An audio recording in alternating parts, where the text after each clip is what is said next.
നമ്മൾ ഇന്നത്തെ ക്ലാസ്സിൽ ഡിഗ്രി ലെവൽ പരീക്ഷകളിൽ, അതായത് സെക്രട്ടേറിയറ്റ് അസിസ്റ്റൻ്റ്, KAS പോലെയുള്ള പരീക്ഷകൾ വരുന്നുണ്ട്. ആ പരീക്ഷകളിൽ നമ്മൾ പഠിച്ചു വെക്കേണ്ട ഒരു കാര്യം തന്നെയാണ് കേരള അഡ്മിനിസ്ട്രേറ്റീവ് സർവീസ് അഥവാ KAS എന്താണെന്നുള്ളത്. അതുമായിട്ട് ബന്ധപ്പെട്ട ക്വസ്റ്റ്യൻസ്, അത്രയും കാര്യങ്ങൾ മാത്രമാണ് നമ്മൾ നോക്കുന്നത്. അല്ലാതെ KASനെ പറ്റിയിട്ട് വളരെ ആധികാരികമായി സംസാരിക്കുക അത്തരത്തിലല്ല.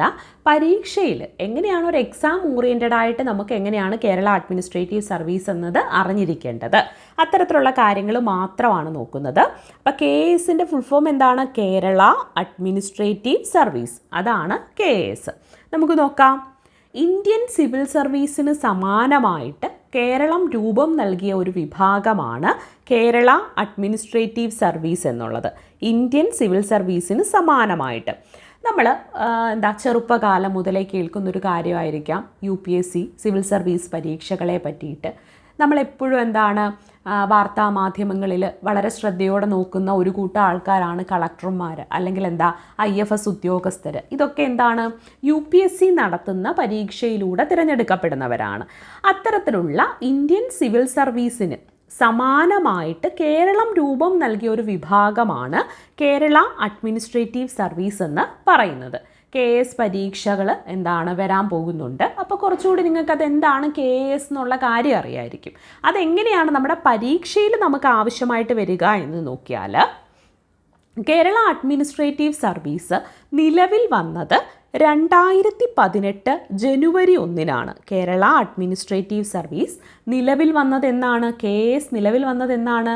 2018 ജനുവരി 1 2018 ജനുവരി 1 കേരള അഡ്മിനിസ്ട്രേറ്റീവ് സർവീസ് നിലവിൽ വന്നത്. നമുക്ക് പരീക്ഷയിൽ പ്രതീക്ഷിക്കാവുന്നൊരു ചോദ്യം ഇതാണ്: KAS നിലവിൽ വന്നത് എന്നാണ്?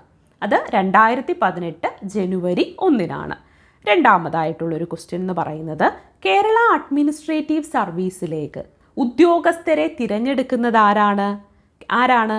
കേരള അഡ്മിനിസ്ട്രേറ്റീവ് സർവീസിലേക്ക് ഉദ്യോഗസ്ഥരെ തിരഞ്ഞെടുക്കുന്നത് കേരള പബ്ലിക് സർവീസ് കമ്മീഷനാണ്. ആരാണ്? കേരള പബ്ലിക് സർവീസ് കമ്മീഷനാണ് കേരള അഡ്മിനിസ്ട്രേറ്റീവ് സർവീസ് അഥവാ KASലേക്ക് ഉദ്യോഗസ്ഥരെ തിരഞ്ഞെടുക്കുന്നത് കേരള പബ്ലിക് സർവീസ് കമ്മീഷനാണ് എന്നതാണ് രണ്ടാമത്തെ ക്വസ്റ്റ്യൻ. ഇനി അടുത്തതായിട്ട്, കേരള അഡ്മിനിസ്ട്രേറ്റീവ് സർവീസ് രൂപീകരിക്കുന്നതിന് ഇടയായിട്ടുള്ള നിയമം ഏതാണ്? കേരള അഡ്മിനിസ്ട്രേറ്റീവ് സർവീസ് രൂപീകരിക്കുന്നതിനിടയായിട്ടുള്ളത് കേരള പബ്ലിക് സർവീസ് ആക്ട് 1968 ആണ്. Kerala Public Service Act 1968 Kerala Administrative Service രൂപീകരിക്കുന്നതിന് കാരണമായിട്ടുള്ള നിയമം എന്ന് പറയുന്നത്. നമ്മൾ മുൻപൊരു ക്ലാസ്സിൽ കേരള പബ്ലിക് സർവീസ് ആക്ട് 1968 എന്ന് നോക്കിയിട്ടുണ്ടായിരുന്നു. അത് കണ്ടിട്ടില്ലാത്തവരാണെങ്കിൽ ഈ ഒരു ക്ലാസ് കഴിയുമ്പോൾ അതൊന്ന് പോയി കാണാനായിട്ട് ശ്രമിക്കുക. അപ്പോൾ 1968 കേരള പബ്ലിക് സർവീസ് ആക്റ്റാണ് കേരള അഡ്മിനിസ്ട്രേറ്റീവ് സർവീസ് രൂപീകരിക്കുന്നതിനിടയായ നിയമം. അടുത്തൊരു ക്വസ്റ്റ്യൻ എന്ന് പറഞ്ഞാൽ, കേരള അഡ്മിനിസ്ട്രേറ്റീവ് സർവീസിലെ ഉയർന്ന ഉദ്യോഗസ്ഥരാരൊക്കെയാണെന്നാണ്. കേരള അഡ്മിനിസ്ട്രേറ്റീവ് സർവീസിലെ ഉയർന്ന ഉദ്യോഗസ്ഥരെന്ന് പറയുന്നത് ചീഫ് സെക്രട്ടറിയും ജില്ലാ കളക്ടറുമാണ്. ചീഫ് സെക്രട്ടറിയും ജില്ലാ കളക്ടറുമാണ് കേരള അഡ്മിനിസ്ട്രേറ്റീവ് സർവീസിലെ ഉയർന്ന ഉദ്യോഗസ്ഥരെന്ന് പറയുന്നത്.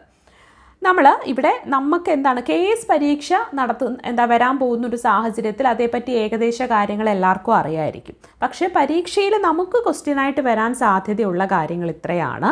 ഒന്ന്, KAS കേരള അഡ്മിനിസ്ട്രേറ്റീവ് സർവീസ് നിലവിൽ വന്നത് 2018 ജനുവരി 1 രണ്ടാമതായിട്ട്, കേരള അഡ്മിനിസ്ട്രേറ്റീവ് സർവീസിലേക്ക് ഉദ്യോഗസ്ഥരെ തിരഞ്ഞെടുക്കുന്നത് കേരള പബ്ലിക് സർവീസ് കമ്മീഷനാണ്. മൂന്നാമതായി, കേരള അഡ്മിനിസ്ട്രേറ്റീവ് സർവീസ് രൂപീകരിക്കാൻ ഇടയായ നിയമം എന്ന് പറയുന്നത് കേരള പബ്ലിക് സർവീസ് ആക്ട് ആണ് 1968. വളരെ ഡീറ്റെയിൽ ആയിട്ട് നമുക്ക് KASനെ പറ്റിയിട്ട് നോക്കാനാണെങ്കിൽ ഒരുപാട് കാര്യങ്ങളുണ്ട്. ബേസിക് ലെവലിൽ ഇത്രയും കാര്യങ്ങൾ നിങ്ങൾ ഒന്ന് അറിഞ്ഞു വെക്കുക, ഒന്ന് മനസ്സിലാക്കി വെക്കുക. ഇത്രയും ക്വസ്റ്റ്യൻസും ഒന്ന് പഠിച്ചു വെക്കുക. കൂടുതൽ ഡീറ്റെയിൽ ആയിട്ടുള്ള കാര്യങ്ങൾക്ക് നമുക്ക് ക്വസ്റ്റ്യൻസ് ഡിസ്കസ് ചെയ്യുന്ന സമയത്ത്, പരീക്ഷയ്ക്ക് മുന്നോടിയായിട്ട് ക്വസ്റ്റ്യൻസ് ഡിസ്കസ് ചെയ്യുന്ന സമയത്ത് ബാക്കി കാര്യങ്ങൾ നോക്കാം. ഇപ്പം അടിസ്ഥാനപരമായ ഈ കാര്യങ്ങളൊന്ന് പഠിച്ചു വെക്കുക.